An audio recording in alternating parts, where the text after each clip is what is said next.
Здравейте всички! Днес представям този ловен дроппойнт нож.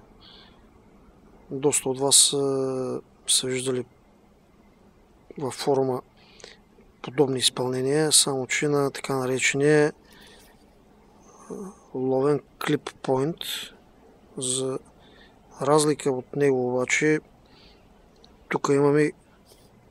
тук имаме характерната паднала част на клина, докато при ловния клиппойнт беше обратно. Клина завършваше леко вирната, така да се каже, нагоре. Но сега има фенове на този тип клинове, има фенове и за другия тип клинове.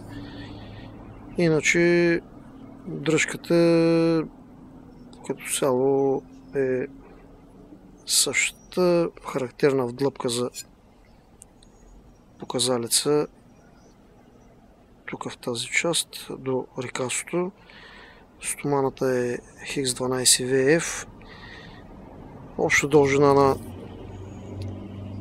този дроппойнт е 275 мм, като от тях 150 мм се падат на клина. Широчината на клинчето е 37 мм, дебелинката е горе-долу тук в тази част е 3 мм и половина.